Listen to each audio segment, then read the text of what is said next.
So for those of you that just joined us, Amanda, Victor, Ali, Phoebe, if you wouldn't mind turning your cameras on, that would be fantastic. We want this to be, a face-to-face kind of conversation with Tim. And so we expect to get a few more people coming in at 10 after the hour, but I'd like to get us started now as well. So tonight is the first episode in what we're calling A Day in the Life. And basically this idea came to us from students at UC Berkeley saying that, one of the things we can't learn in the classroom is what is it like to be an architect? And so over the next couple of months, we'll be having sort of these bi-weekly half-hour meetings where we'll feature an architect and we'll ask them some questions and try to get some insight into what their daily lives look like. So tonight we have Tim Nystrom. Tim is owner of a small design company called Nice Designs. And Tim, why don't you tell everybody here tonight a little bit about your background, and we'll jump right in with some questions and answers from the people in the room. Yeah, sure. So yeah, I'm Tim Nystrom, work for myself right now. And actually, situation is a little more complicated, but I'll get into that a little bit further on in terms of my professional career. But I got licensed as an architect about 4 years after I graduated from Cal Poly San Luis Obispo in 2009. And I've been a licensed architect, since then, doing mostly residential work, commercial work, and some schools in San Francisco and Oakland. So I've had a little bit of a, diverse portfolio in the sense of, kind of tackling some of the bigger building types. And now I've kind of settled into the residential world here in the East Bay. I live in Pleasant Hill and have been here for about 8 years and been working on the East Bay side. And that means, Oakland, through the 24 highway corridor down 680 for the past 9 years. So I've worked in a large firm at Dolan Group down in Pleasanton. I've worked smaller design build firm in Lafayette. And now I've owned my own company for almost 3 years now, doing mostly residential work, custom homes, and additions and alterations, as well as accessory dwelling units for the past 3 or 4 years. So a little brief background on where I come from and kind of how I got to this point. Thanks, Tim. Why don't we go around the room and have people introduce yourselves? Just tell us your name, if you're a student, where you go to school, and what year you are. Start off with Adeline. Hi, so this is probably a little bit of an awkward time to say this, but I prefer Adeline. But yes, hi, I'm Adeline. I am a junior at UC Berkeley and I'm studying architecture, potentially, unfortunately, but we're sticking with architecture here. Okay, great. Ali? Ali Rafatieri.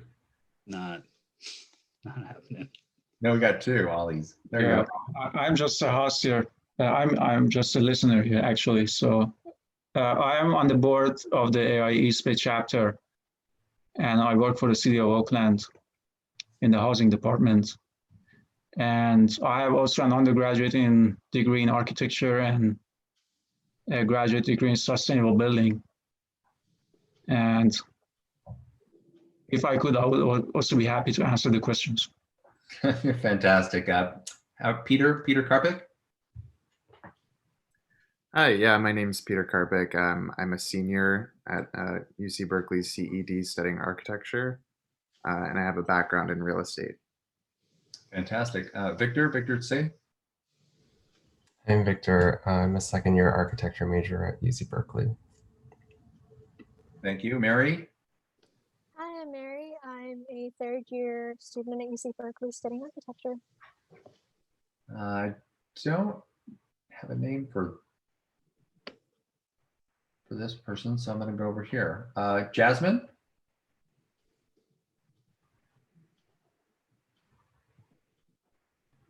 How about Kotomi?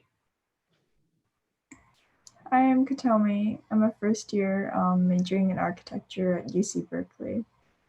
First year. Very good. Welcome. Mary? Oh, I just went. Oh, sorry. My list on this side is mixing up. How about we go with Ali? Hello, I'm Ali. I'm a third year and I'm studying sustainable design. I also go to Berkeley. Okay, thank you. Phoebe? Hi, I'm a student at UC Berkeley studying architecture, and I'm also a third year. Very good. And there's one name maybe it's Amanda? Yeah, hi, I'm Amanda, and I'm also a third year studying architecture at UC Berkeley. Fantastic. And I guess last but not least would be Jasmine. Are you with us? Well, she can jump in when she wants. So let's get started. We've got a whole bunch of teed up questions, stuff like that. So I guess probably the best way to start is if you've got a question, ask Tim. Actually, I do have a question, or a couple actually, but first, what's the largest scale project you've ever worked on before? Great question. The largest scale project I ever worked on was a large multifamily project in Redwood City. It was a 800 unit townhome project that involved, and large scale meaning the size of it, but also the process of going through the jurisdiction, because it was right on the bay and involved a lot of site work that had to be mitigated up beforehand before it became usable and functional. Do we have a picture of that? That one we don't have a picture of, no. But I mean, I don't have a picture of that one. I could probably bring it up at some point during the presentation. But the other project I had teed up for was my favorite project. But yeah, the one that I had the largest scale was that one, and it had a lot of upfront work that I had to deal with in terms of planners and developers trying to figure out if the site was usable and then also buildable before we could actually start design work. So there was about a 10-month period there where we weren't even doing design work. We were just trying to figure out if the city was able to let us put houses on there before we started the design. So that would be the largest one. And actually it's getting built right now. It's off Maple Street in Redwood City, right on the Delta. Oh, awesome. So my question was based off that because as juniors, we're just starting our first, the closest thing we can get to designing actually something realistic, including considering a site and actually having programs. And right now it's kind of difficult to, first approach how to design a large scale project. So I was wondering how you really approach like your first attempts or like your first approaches or like first steps to actually designing a large scale project, because it seems like there's so much to take into consideration and like it's just a lot to think about like just at the beginning. So I was wondering. Yeah, you're right. No, I mean, Mary, you're right on. I mean, there's so much to think about when it comes to a large scale project. You're starting to mix uses. But honestly, the first step with almost every client that I take on is defining the program. And we always let the client define the program for us as designers, unless they're paying us to do that design work and program up front. But that's the biggest thing. So depending on the types of uses that you're going to mix in, the scale kind of goes exponentially from there. So if you were just using residential, for example, the scale of it can be multiplied over the site and be simplified. But if you're starting to mix in commercial or schools or residential work or some sort of industrial types all together, then each of those have their own jurisdictional requirements as well as code requirements. So that's when really the complication starts to kick in. But if you can keep your project in terms of simplicity and efficiency of it, meaning like, if your client says, I want to do a residential project,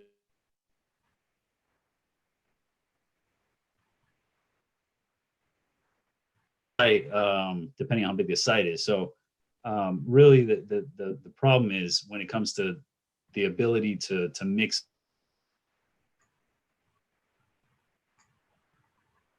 important to your due diligence up front with whatever local jurisdiction you're working with, and then also the client that you're working with, and keep them abreast of how together.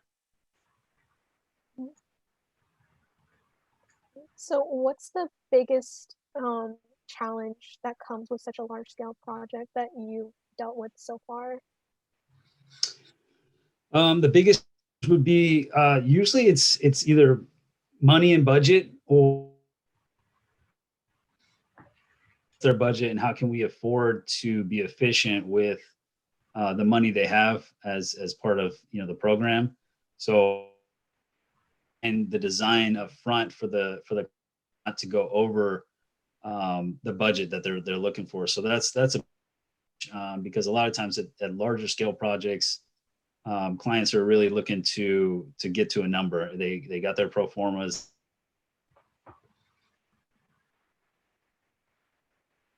Board, that becomes a problem. And who I was usually run into would be with the local jurisdiction building, making sure you have those conversations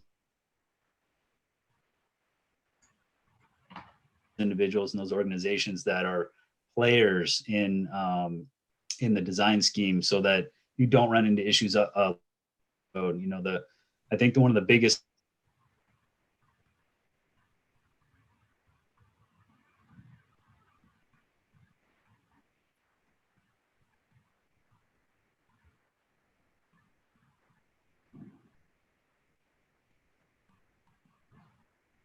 Is he frozen?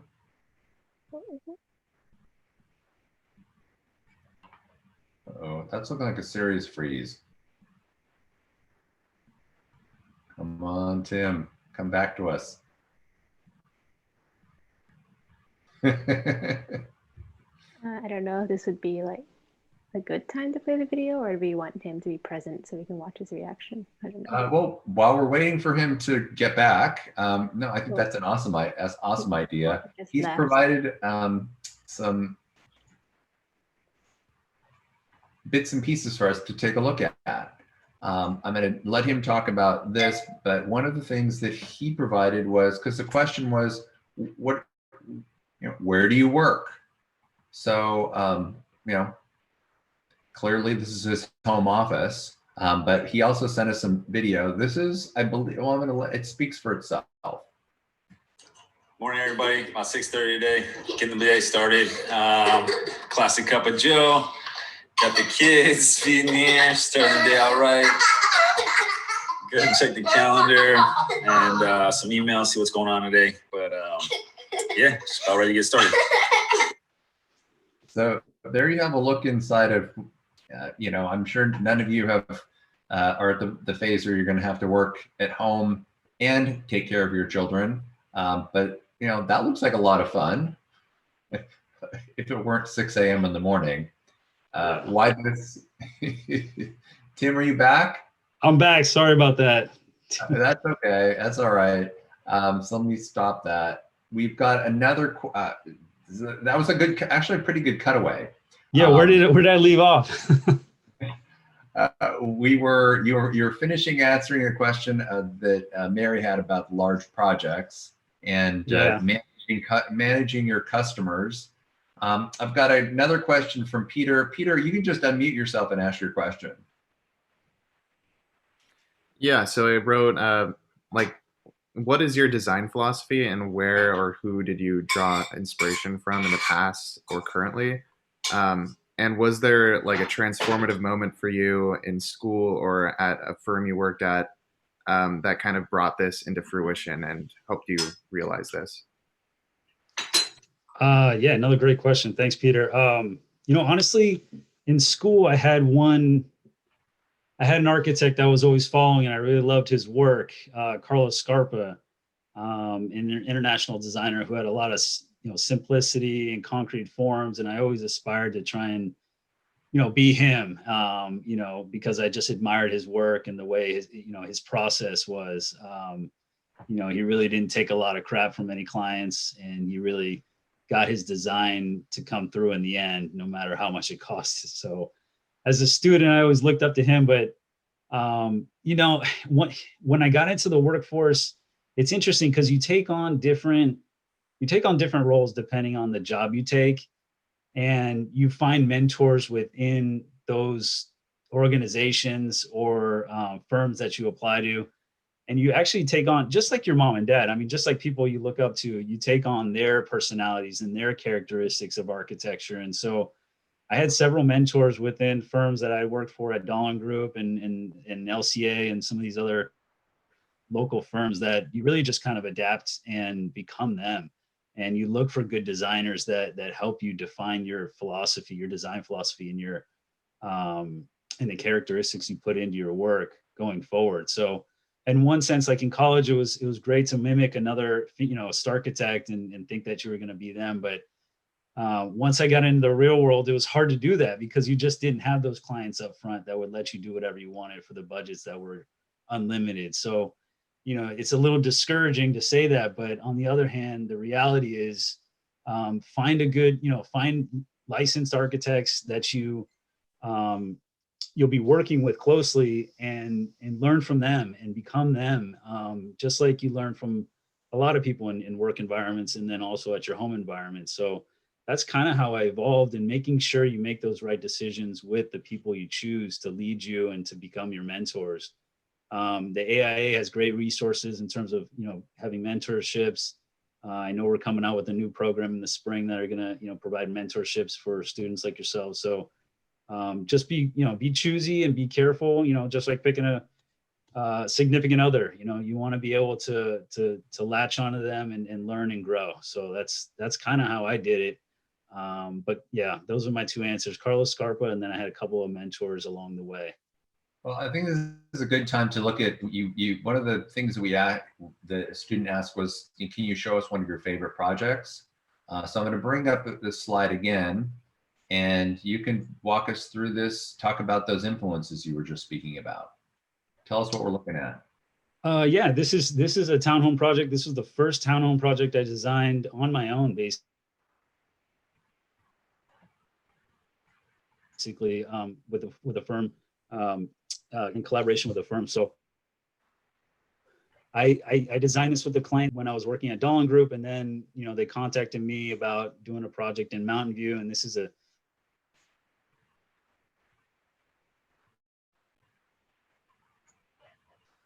an 18 or 21. You know, I learned from my mentors about the townhome process and the multifamily and attached townhome projects early on. So I was able to gather all that information, all the details that I had from the previous projects, and come up with this design work and work through the process of going with the cities and the zoning and the planning department. So yeah, these are a fourplex and a fiveplex and a duet. Building 2 that you're pointing out there is a fiveplex, and it's kind of got a modern feel to it.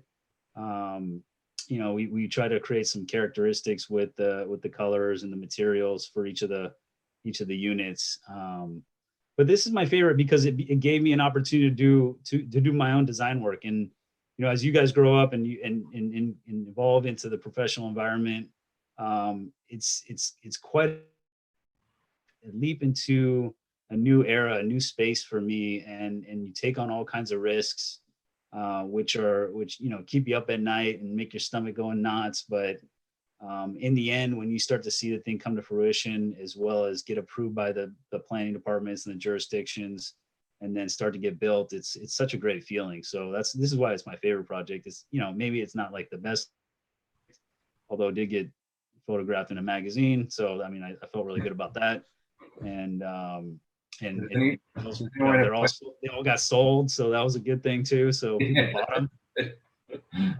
But yeah, no, it's one of those things where you just, you know, you've done it for a while underneath somebody's umbrella, and then when you get the opportunity to take it on, it's hard to take that step off the cliff, and you just got to go with your gut, you know. And that was the biggest thing, is being able to have the courage and confidence to have those tough conversations. And even if you didn't, you know, a lot of times, even if you didn't have the right answer, or you didn't have that experience, a lot of times it's just, you know, doing your best and trying your best and staying up late at night to figure out the best solutions for your client to get it done. Any questions about what we're seeing on the screen from any of the students in the room? let's move on. What's this? What are we looking at here?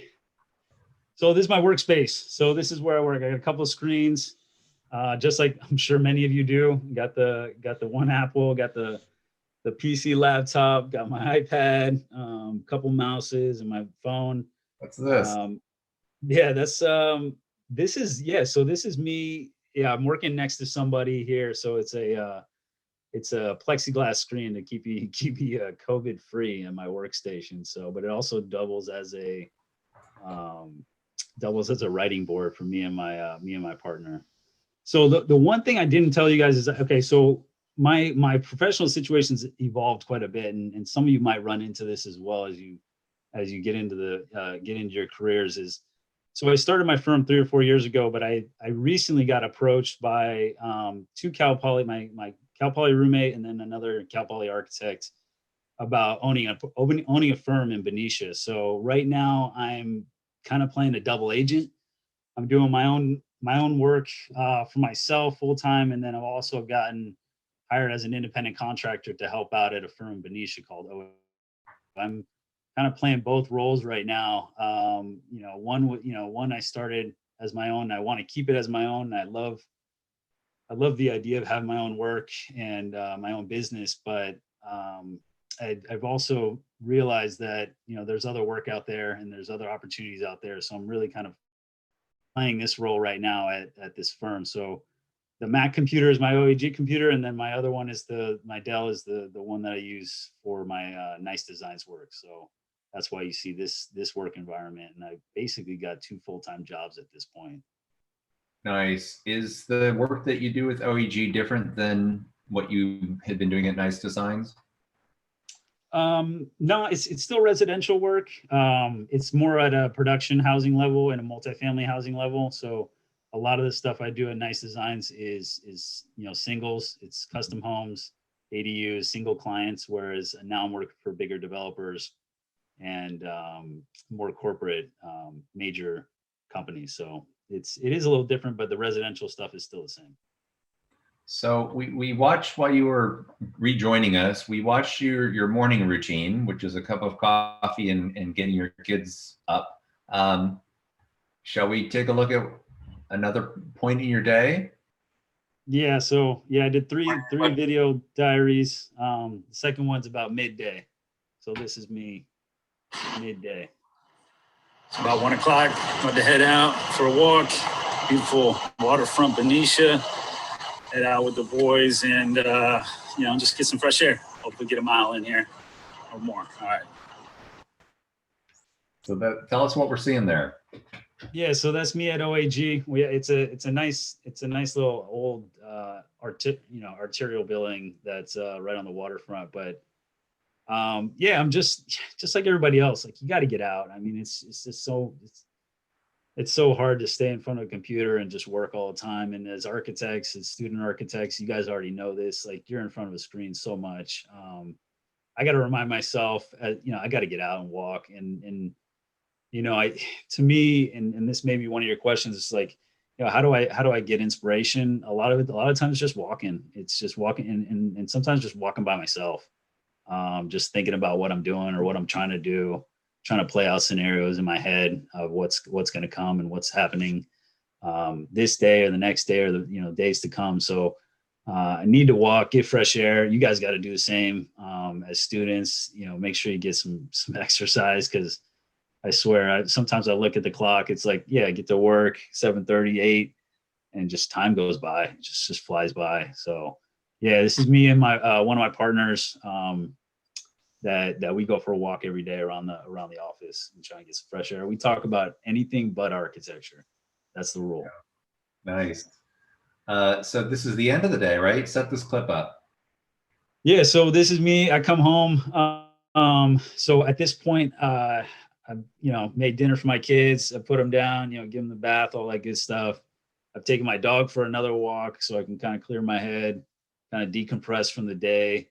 And I'm back at it because, if I'm working at OAG 40 hours a week, I got to put 40 hours in sometime to get Nice Designs put together. So from 8 to 11 at night, and sometimes from 5 to 6:30 in the morning, I'm doing nice design work in the weekends. So, all right, let's take a look at the clip.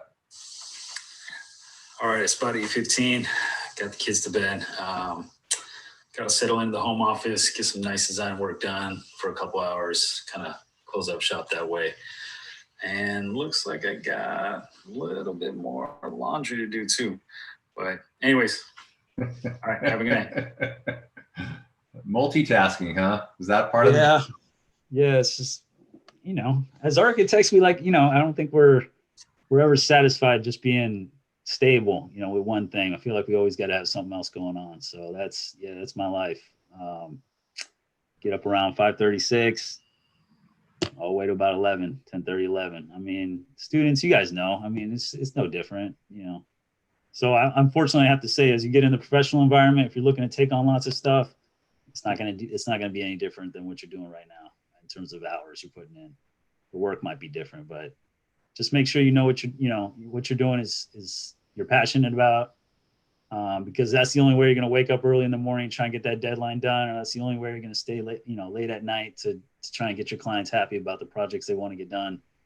And that's, you know, just being passionate about the work you do. So I think that's why nice designs, like why I keep that going on, is because it's something that I am passionate about. You know, the clients come to me for work, and I want to get it done for them. So that's why I can stay up late and do it, or get up early to do it for them. And then, you know, just, you know, hit the grind and during the day. I'm wondering if anybody else, now that we've gotten a peek into what Tim's life looks like on a day-to-day basis, if that sparked any more questions you'd like to ask Tim. I had a question. Go ahead, Phoebe. You mentioned that you worked with like independent contractors, but you also founded like your own design firm. And I wanted to hear like what you thought about like different experiences working as like under another designer and learning, or just like taking like the boss position and just like doing your own design work, and what you preferred, I guess. I guess, well, it depends on how you approach it, because early on in my career, I would say I'd rather learn from somebody and work under somebody just to learn the ropes. I mean, really just figure out how the process is, designing. You know, it's hard to come out of school and figure it out all on your own. It takes so much time and effort to do that. So it was good to learn from somebody, you know, early on in the process. But now I feel like I'm ready to take on work on my own. So, you know, being my own boss, or even an independent contractor for other firms to help them accomplish their goals, is kind of where I want to be. You know, I definitely don't want to go backwards. You know, I want to move forward in terms of ownership and, you know, becoming either the partner at this bigger firm, or, you know, continue to do my own firm work. But I would say, you know, it's important to learn and grow as a young architect, and, you know, get licensed and, you know, get all those hours in, because it really pays off in the end. If you're trying to do all that stuff on your own, the amount of effort and time it's just crazy how much time. It's like almost twice as much time you'd have to put in, as opposed to like just finding someone in your office to talk to and just ask them a quick question, or a resource that you could, you know, just email somebody or jump on a call with. So I would say early on, the process wise, I would start with somebody and find, you know, good mentors to learn from, and then grow from there. Yeah. Did you also, oh, sorry. I was going to say, let's see a show of hands of those of you that are with us tonight that see yourselves owning your own business at some time. So, Tim, you've really scared everybody off, because I imagine before the last 15 minutes. I hope not. I mean, it takes, you know, definitely takes a lot of time and effort, but it pays off. Like, it really does. It's, you know, to wake up and know you're working for yourself and doing your own designs. It takes a lot of time and effort, but it's worth it. And, you know, when you see those projects built and those clients are happy, you get a great feeling. Awesome. Phoebe, you had another question. Go for it, Peter. Yeah, I was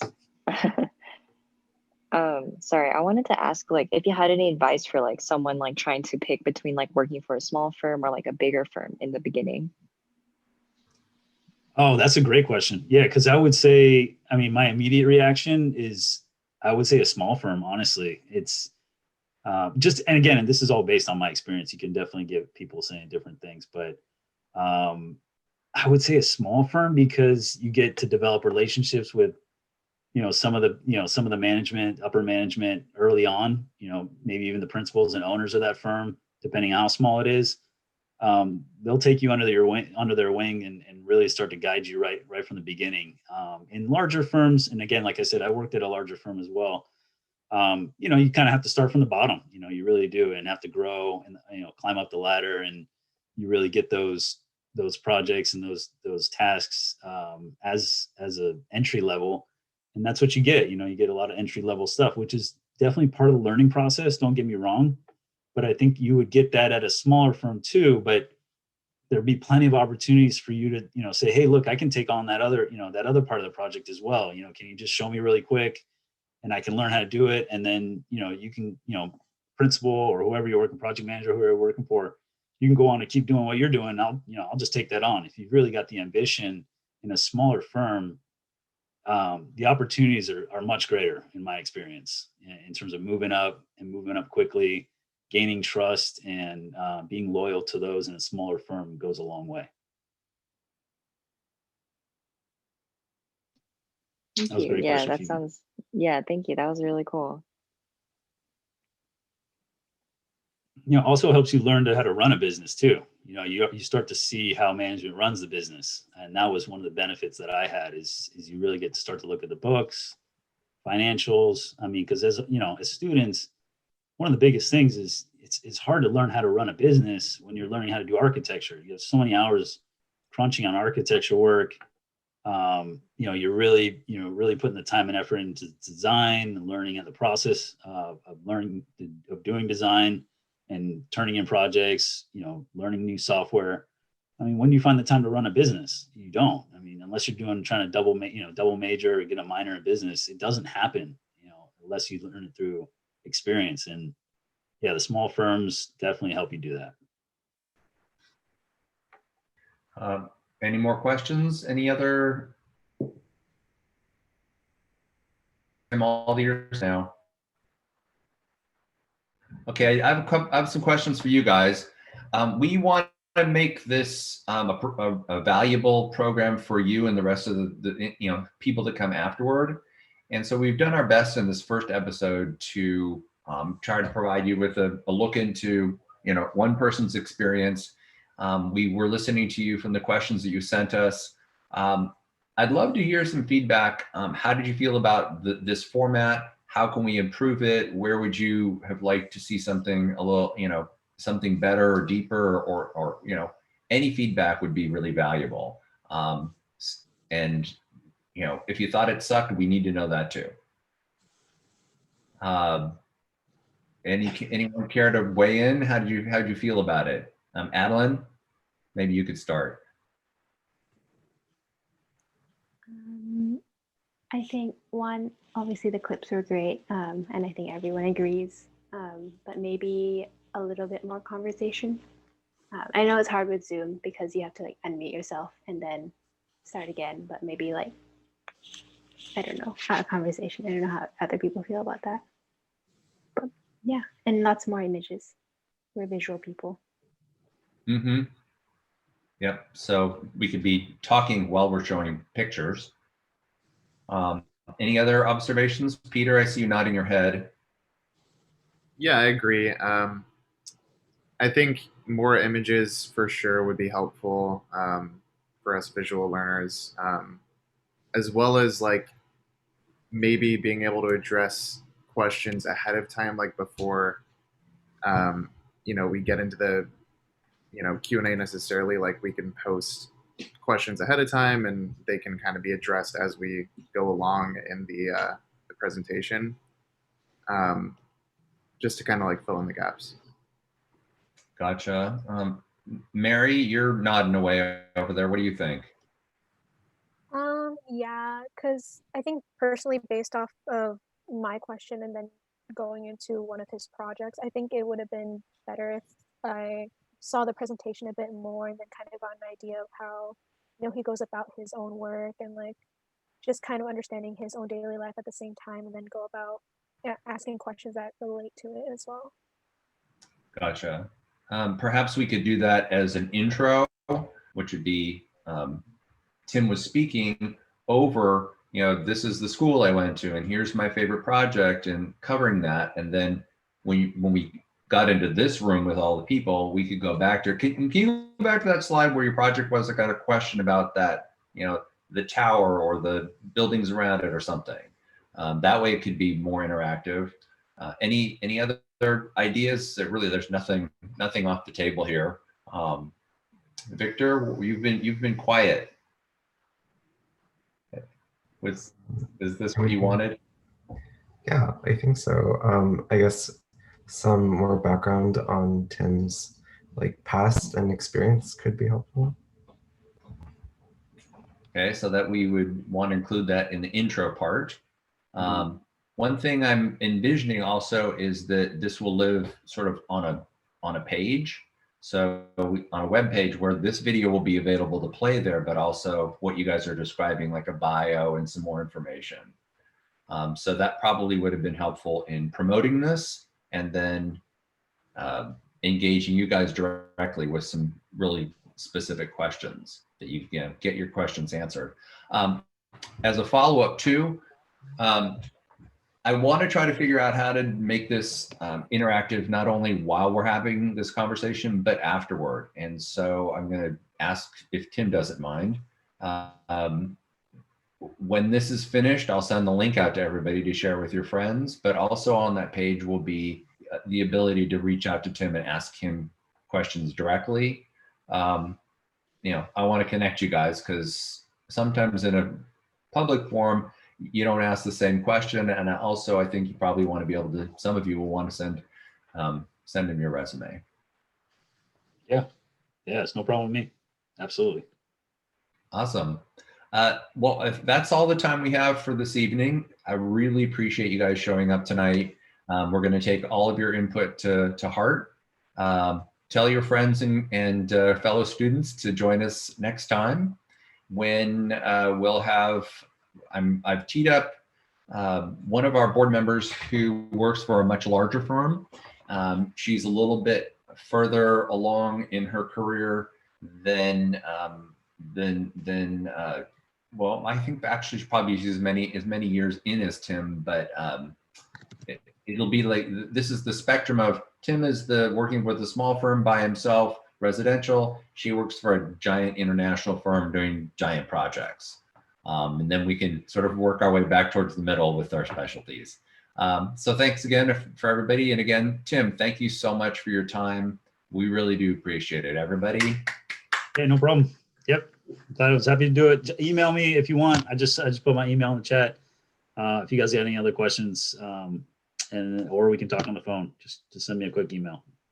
Much appreciated. Good luck, everyone. All right. Good night. All right.